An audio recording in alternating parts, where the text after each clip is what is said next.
Buenos días. Hoy mis compañeras Ana, Pamela y una servidora Jocelyn les hablaremos de un tema importante, sobre todo para la comunidad farmacéutica, y que además de importante es interesante. Les presentaremos el artículo que lleva por nombre Interacción de fármacos y mezclas parenterales con productos sanitarios. Entrando al tema, la estabilidad de los medicamentos y su compatibilidad con los productos sanitarios utilizados tanto para su conservación como la administración de estos es un factor determinante en la seguridad y efectividad de los tratamientos parenterales. Como menciona mi compañera Jos, esta parte de la interacción entre los medicamentos y los productos sanitarios, como pueden ser las jeringas y los sistemas de infusión, que dentro de estos encontramos las bolsas y frascos contenedores, además de las líneas de infusión y los catéteres, es objeto de una investigación amplia que se le confiere a la profesión farmacéutica, ya que somos los responsables del medicamento y los productos sanitarios. Desde hace ya tiempo existe la preocupación sobre la estabilidad, compatibilidad e interacciones entre los fármacos parenterales y los productos sanitarios. En el artículo se menciona que esto se remonta a los inicios del siglo XX. En estos años empezó a surgir literatura científica sobre la parte de la compatibilidad, poniendo como ejemplo a la degradación de la estatafina, que es un glucósido cardíaco. Esto es debido a la alcalinidad del agua destilada que se utilizaba en su proceso de esterilización. Como fue transcurriendo el tiempo, se empezó a desarrollar aún más la investigación en este ámbito, en la parte de la compatibilidad de los fármacos de mezclas parenterales, tanto así que en 1967 se editó el primer libro de texto en el que se incluyeron tablas de compatibilidades entre las mezclas intravenosas. Si nos ponemos a analizar, esta parte de la investigación sobre las mezclas y las compatibilidades fue desarrollándose por partes. Inició con investigaciones para la estabilidad de los fármacos, posteriormente iniciaron investigaciones sobre la parte de la compatibilidad y ahorita mi compañera nos va a contar un poco acerca de lo que nos menciona el artículo sobre la parte de los productos sanitarios y cómo fue que se empezó a desarrollar esta investigación acerca de la relación que tiene con la estabilidad de las mezclas. Adelante. Para la década de los 70 ya se habían introducido los materiales plásticos y se empezó a investigar la posible transferencia de partículas desde el contenedor a varios fármacos parenterales y la relación con la estabilidad de la mezcla. Cada vez se empezó a utilizar más el cloruro de polivinilo, mejor conocido como PVC, en los materiales de acondicionamiento y sistemas de infusión, lo cual dio paso a la realización de estudios de estabilidad y compatibilidad, debido a que al tratarse de un material orgánico, los polímeros plásticos presentes tendrían más interacciones físico-químicas con las mezclas y las soluciones parenterales, incluida la nutrición artificial. Después de esto, se pasó a la administración basada en vidrio, tanto en jeringas como en frascos de infusión. Esto debido a que el vidrio es un material inerte de gran compatibilidad, sin embargo, no está libre de riesgos, por lo que el plástico sigue siendo el material de elección para la fabricación de los materiales empleados en las mezclas intravenosas y las soluciones parenterales.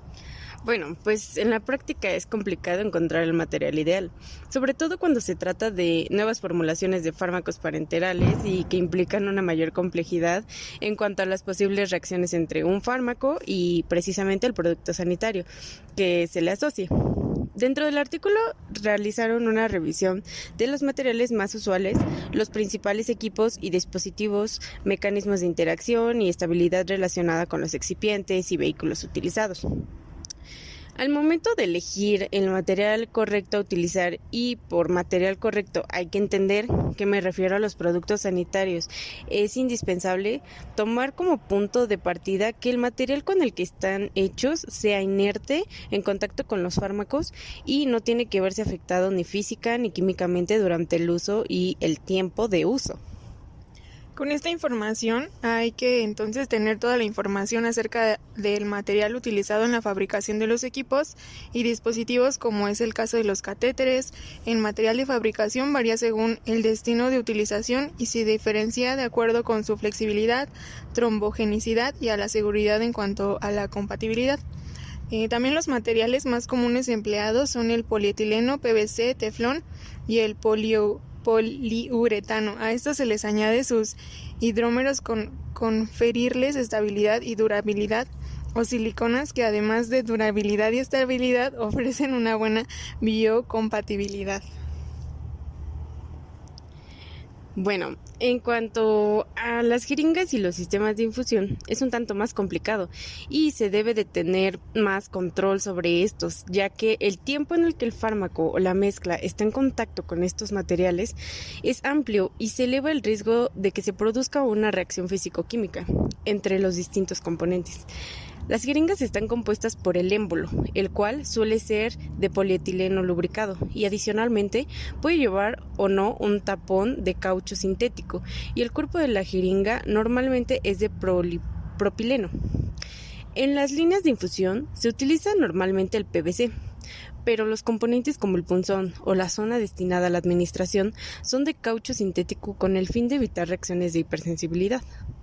Actualmente la tendencia en ese ámbito es utilizar equipos de baja absorción, libres de látex y compuestos de polietileno o etilvinilacetato, sobre todo para la administración de nutrición parenteral o enteral y otros fármacos que pueden llegar a interaccionar con el PVC. Pasando a las especificaciones del material de acondicionamiento, las características básicas que deben cumplir los contenedores vienen recopiladas principalmente en las farmacopeas. Como ya se veía anteriormente, el vidrio es un material que por sus inconvenientes en cuanto a su almacenamiento y manejabilidad, por lo que para estos casos el plástico también sigue siendo de mayor ventaja sobre el vidrio debido a sus características ideales como son su gran variedad de formas y tamaños, seguridad a roturas e higiene y su resistencia a la deformación. Bueno, pues después de hablarles acerca de los diversos materiales y sus ventajas, desventajas y especificaciones, al igual que de un poco de historia para entender cómo ha ido evolucionando toda esta parte de los productos sanitarios, vamos a entrar ya en la parte de los mecanismos de interacción, la interacción entre los productos sanitarios y el medio ambiente, o las interacciones con el medio interno y la estabilidad y compatibilidad con los excipientes y vehículos utilizados. En los mecanismos de interacción material-medio e interior, primero hay que saber diferenciar entre la inestabilidad e incompatibilidad.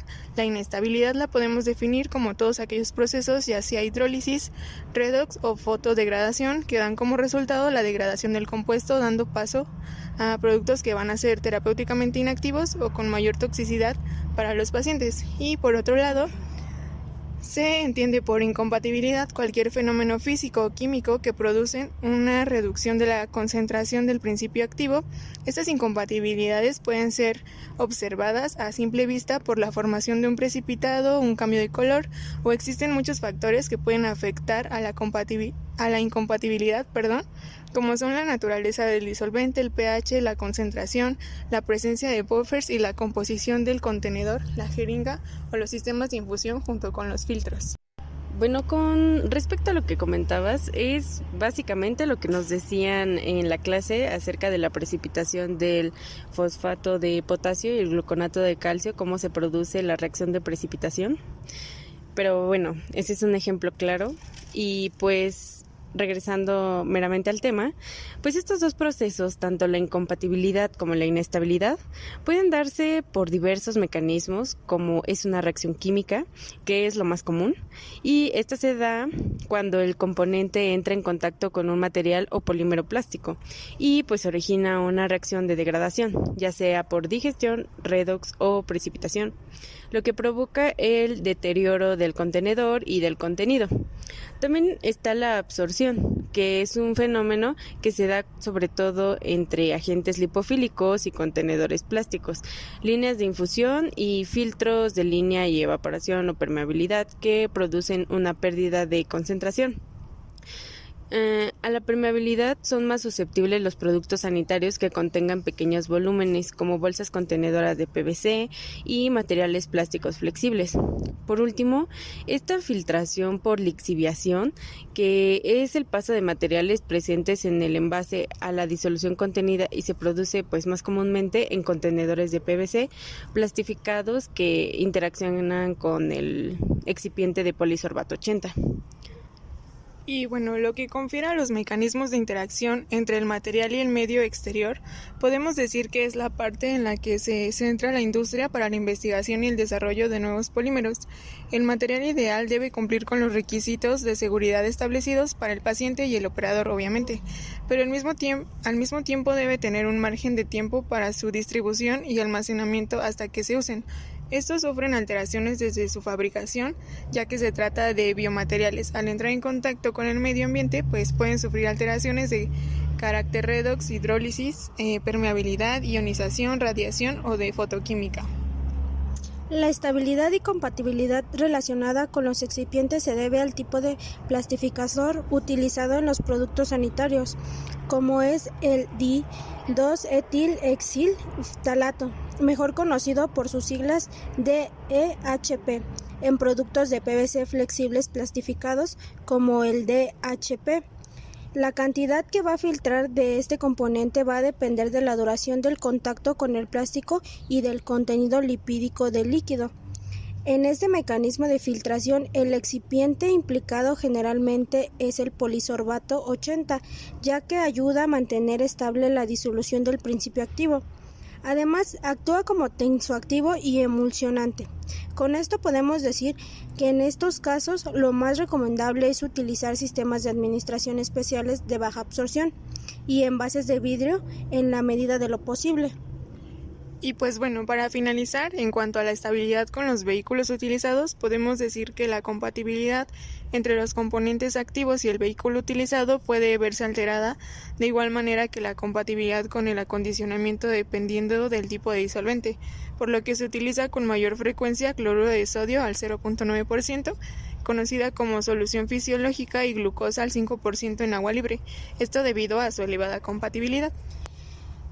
Espero que toda esta información que les hemos compartido haya sido de su agrado y sirva para tener un poco más de conocimiento en esta parte del ámbito farmacéutico. Y como una pequeña conclusión acerca de lo que se expone en el artículo, podemos comentar que existen diversas variantes, tanto nacionales como internacionales, de las leyes que rigen la fabricación de los productos sanitarios, pero aún así existen productos que no contienen materiales que son del todo inertes y llegan a afectar la estabilidad de nuestras mezclas, por lo que la información proporcionada por el fabricante resulta de gran ayuda para el farmacéutico a la hora de realizar una elección sobre el material a utilizar.